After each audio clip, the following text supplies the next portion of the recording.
카카오 들어오라고 하세요. 윤영찬 더불어민주당 의원이 포털을 대상으로 갑질을 연상시키는, 그것도 보도 내용에 대해서 포털에 대한 과도한 요구를 하는 듯한 발언을 해서 물의를 빚었습니다. 포털을 대상으로. 그런데 우리는 이 발언이 낯설지만은 않습니다. 진성호 전 의원이 네이버는 평정됐다, 이제 다음을 예의주시하고 있다, 이런 발언을 2007년에 해서 논란이 된 적이 있었죠. 왜 이렇게 정치권에서는 포털에 대해서 압박을 하는 걸까요? 그리고 과연 어느 정당이 얼마나 포털에 대해 압박을 했을까요? 포털은 왜 이런 관계를 정치권과 유지를 하고 있는 걸까요? 한번 분석을 해봤습니다. 이명박 박근혜 보수정부가 들어서면서 포털은 견제의 대상이 됐습니다. 2012년 대선을 앞두고 새누리당에서 NHN과 다음, 그러니까 지금의 네이버와 카카오 대표를 국정감사 증인으로 채택을 하고요. 당시 홍지만 새누리당 의원이 양대 포털 대표한테 이렇게 으름장을 놓습니다. 여당 악재와 경제위기 기사를 함께 게재해서 여당 불신을 유도하고 여당 악재는 볼드체로 표시하는 반면에 야당에 불리한 기사는 게재하지 않고 있다라고 주장을 한 건데요. 마치 지금 윤영찬 의원이 왜 주호영 대표 발언은 기사로 써주고 이낙연 대표 발언은 메인에 안 걸어주냐, 이런 주장을 했던 것과 상당히 유사한 문제 제기라고 할 수 있죠. 박근혜 정부에서는 훨씬 노골적으로 포털을 압박하기 시작합니다. 2015년 카카오 특별 세무조사를 추진을 하는데 당시 다음 커뮤니케이션의 이재용 전 대표는 트위터에 이렇게 글을 남깁니다. 왜 다음 카카오 세무조사는 광우병 첫 보도 25일 후, 세월호 사건 10일 후, 그리고 그게 마무리된 지 1년도 안 돼서 메르스 발병 26일 후에 실시할까라면서 3번 연속 우연한 사고를 당하는 사람인 기업은 속이 많이 상하겠지요 라고 꼬집었습니다. 유독 포털 다음이 정부의 비판적인 기사들을 노출하는 시즌마다 세무조사가 이루어졌다는 의심이죠. 2015년 포털의 언론사 제휴심사를 담당하는 뉴스제휴평가위원회가 들어서는데요. 이게 독립기구가 아니라 실은 청와대의 작품이었다, 이런 의혹이 제기되기도 했습니다. 당시 황호택 동아일보 논설주간은 칼럼을 통해서 이렇게 설명했습니다. 청와대 민병훈 뉴미디어 비서관의 막후 역할이 컸던 것으로 알려졌다. 민병헌 비서관은 이 의혹을 부인했고 여전히 우리는 이 기구가 어떻게 만들어졌는지 알지 못합니다. 지방선거를 앞둔 2016년에는 새누리당이 포털뉴스가 친민주당 편집을 하고 있다는 분석 보고서를 내면서 정치공세에 활용하는데요. 제가 이 보고서를 전문을 읽어보고 기사를 썼었는데 상당히 엉터리였음을 알 수 있습니다. 포털 네이버에 있던 기사의 제목들만 가지고 여당에 유리하냐 야당에 유리하냐를 비교해서 야당에 유리한 기사가 더 많다라고 하면서 정부, 그러니까 당시 박근혜 정부에 불리하게 포털이 기사를 노출하고 있다라고 주장을 했었는데, 그런데 이게 기본적인 설계조차 틀린 기사인 게, 일단 기사 제목만 보고 이게 정부에 유리한지 불리한지를 일방적으로 판단하기 힘든 게 있고요. 당시 여당과 야당을 분류했는데 야당은 정의당과 새정치민주연합, 지금의 더불어민주당 두 당이 있었습니다. 근데 여당은 정부 여당만 말하는 게 아니라 모든 정부 부처에 대한 비판 기사까지 여당 비판 기사로 묶었습니다. KTX 예매 시스템에 문제가 있다, 이런 기사를 여당 비판 기사로 묶어놓고서는 여야보다 야당에 유리한 기사가 많다라고 보는 건 애초에 설계 자체가 틀린 통계였죠. 이런 엉터리 보고서를 내면서도 포털을 압박했습니다. 그리고 문재인 정부가 들어서면서 압박의 주체는 여야가 공수가 교대가 됐는데요. 2018년 1월 추미애 민주당 대표가 가짜뉴스와 악성 댓글 문제를 지적하면서 네이버는 아무런 조치를 취하지 않고 있다, 묵인, 방조도 공범이라면서 압박을 했던 사례가 대표적입니다. 그런데 이후에 드루킹 논란이 벌어지면서 다시 공수가 바뀌어서 미래통합당, 지금의 국민의힘에서 적극적으로 포털에 대한 비판과 문제 제기를 하게 됩니다. 그리고 조국 전 장관 임명 국면에서는 실시간 검색어가 도마 위에 오릅니다. 조국 힘내세요라는 실검이 오르고 나경원 자녀에 대한 의혹 실검이 오르니까 나경원 원내대표와 미래통합당 지도부들이 네이버 본사까지 항의 방문을 하면서 압박을 합니다. 왜 여론조작을 방치하고 있냐라고 문제 제기를 한 거죠. 그런데 정작 자기 당에 유리했던 여론조작 행위인 실검들에 대해서는 아무런 문제 제기조차 하지 않았습니다. 그리고 당시 나경원 원내대표는 실검에 대한 규제법을 만들겠다라고 강조를 하기도 했습니다.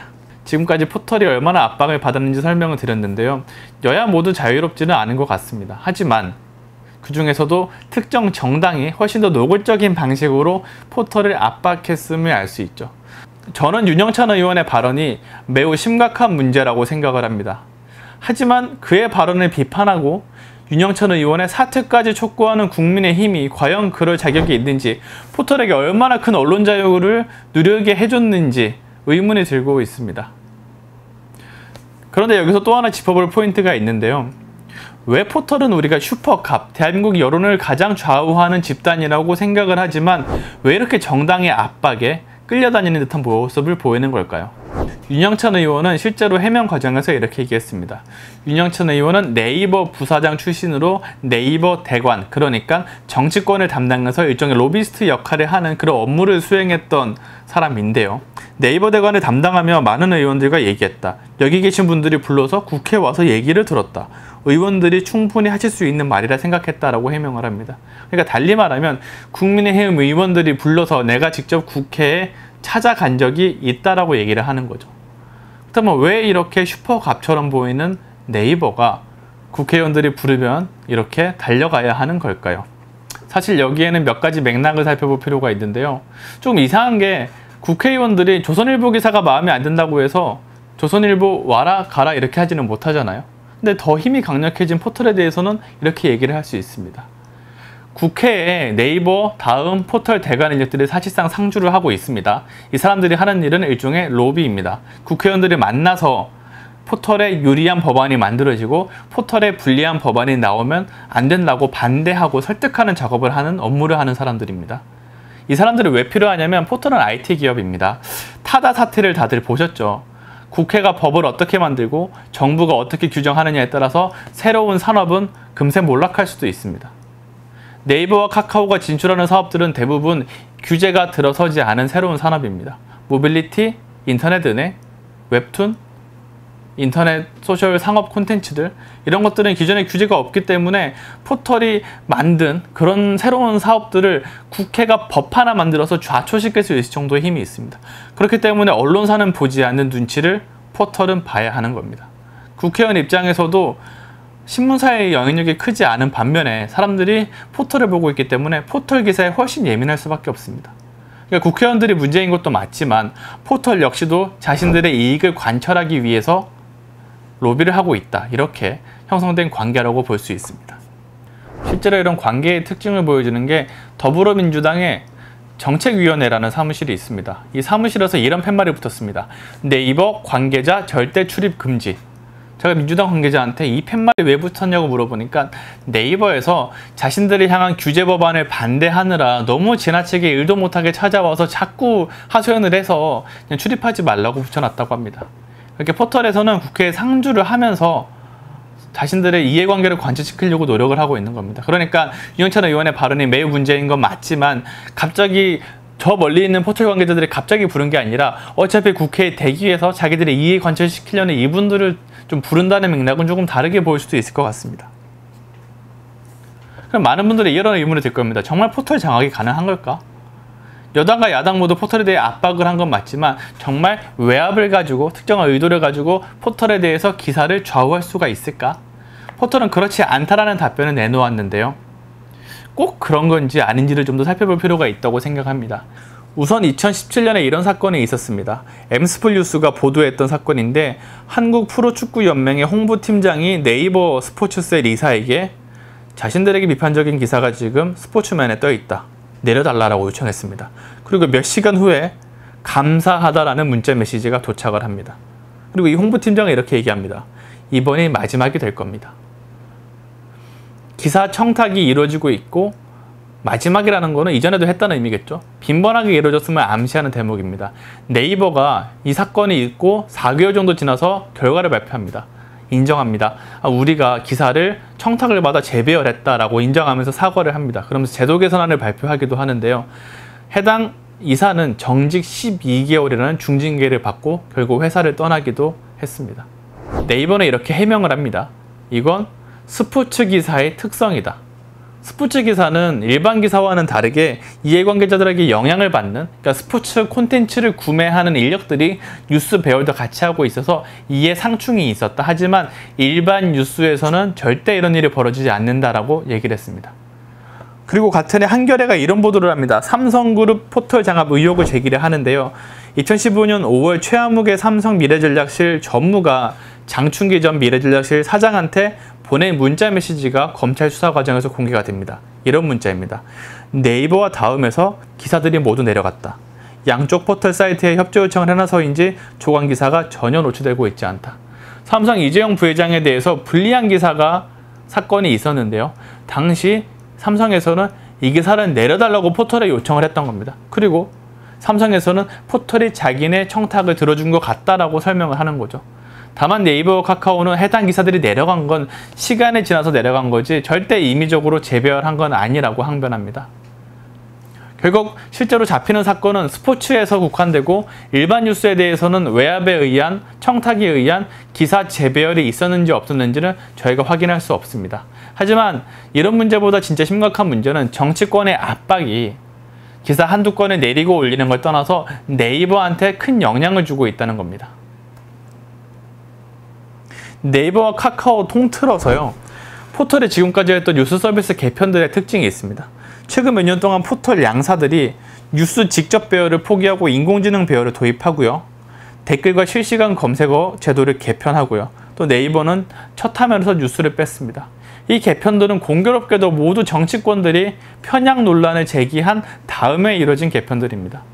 그러니까 네이버가 다음이 이용자들과 관계에서 이용자들의 요구에 의해서 제도를 개편하는 게 아니라 정치권이 편향적이다, 문제가 있다라고 하면 실검도 바꾸고 댓글도 없애고 기사도 사람이 편집하지 않는 식으로 점점점 대응을 하고 있던 겁니다. 우리를 위한 게 아니라 정치권의 눈치만 보는 서비스로 전락을 해버린 게 진짜 외압의 문제의 결과라고 할 수 있습니다. 그리고 끝으로 이런 지적을 하죠. 이번 윤영찬 의원의 문제 제기에 대해서 양대 포털을 취재하면 하나같이 이렇게 말합니다. 우리는 사람이 아니라 알고리즘에 배열하고 있어서 전혀 문제가 없습니다. 라고 얘기를 합니다. 진중권 전 교수는 아니 그럼 민주당은 인공지능을 국회에 부를 거냐라고 비꼬기도 했었는데요. 사실 윤영찬 의원의 잘못과 별개로 포털의 입장 역시도 문제가 있습니다. 사람이 편집하면 기사가 편향적이고 인공지능이 편집하면 그렇지 않은 걸까요? 사실 인공지능 배열 역시도 편향될 수밖에 없다는 게 이미 많은 연구로 인해서 드러나고 있습니다. 정보통신정책연구원은 이런 보고서를 냈습니다. 알고리즘을 구축하는 단계에서 개발자의 성향과 판단, 사회적 풍토, 외적인 압력이 개입되기 때문에 알고리즘이 편향될 수밖에 없다.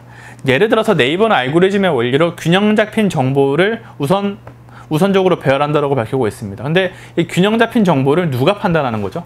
결국 인공지능을 만든 사람이 그 균형의 기준에 대해 판단을 하기 때문에 이 역시 편향될 수밖에 없고요. 또 알고리즘이라는 건 이용자들이 반응한 대로 행동하게 됩니다. 그 결과 어떤 문제가 있었냐면 2016년 7월에 인공지능이 직접 심사를 보는 미인대회가 열린 적이 있습니다. 이 미인대회에서 인공지능이 프로필 심사를 봤는데 공교롭게도 백인을 제외한 모든 후보를 떨어뜨렸다고 합니다. 사람들이 갖고 있는 편견을 인공지능이 그대로 학습을 했던 것이죠. 구글의 온라인 광고가요, 여성보다 남성에게 더 높은 임금의 직업을 추천한 적도 있다고 합니다. 이 역시도 사회적인 편견과 풍토를 인공지능이 학습하면서 잘못된 결론을 내리고 있는 것이죠. 그러니까 이런 상황에서 아니 인공지능이 하면 무조건 옳은 게 아니라 인공지능 역시 개발자의 주관이 들어가고 또 빅데이터를 학습하는 과정에서 사람들의 편견을 학습하고 있기 때문에 인공지능이 배열하는 기사가 객관적이고 공정하다라고는 보기 힘듭니다. 그래서 근본적으로 저는 이렇게 생각합니다. 네이버와 다음이 이번 일로 조금 억울할 수는 있겠지만 인공지능이 배열안에 괜찮다라고 하는 게 아니라 우리는 인공지능이 배열을 하고 있지만 여기에서도 기사의 한계가 분명히 있을 거고 거기에 대해서는 우리가 충분히 공개적으로 논의를 하겠다라고 밝혀야 맞는 겁니다. 물론 이낙연 대표에 대한 기사도 주호영 대표와 마찬가지로 포털 다음이 메인에 걸었다고 합니다. 다만 사람마다 다른 기사가 노출되기 때문에 윤영찬 의원 입장에서는 자신에게 노출되지 않아서 그 기사가 메인에 뜨지 않았다고 오해를 했던 것이죠. 하지만 이렇게 볼 수 있지 않을까요?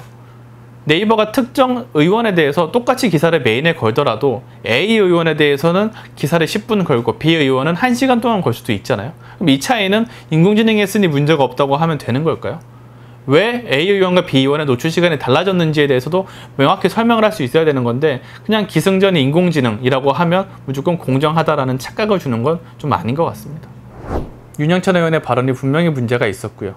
근데 우리가 윤영찬 의원을 비난하고 끝날 게 아니라 왜 지금까지 여야가 한결같이 포털에 대해 압박을 해왔는지 그리고 포털은 왜 이 압박을 들어줄 수 있는 구조인 건지 나아가서 우리가 뉴스의 공정성과 객관성에 대해서 제대로 인지를 하고 있는 건지 혹은 포털이 우리에게 제대로 설명을 하고 있는 건지를 같이 짚어보는 고민을 더 마련했으면 좋을 것 같습니다.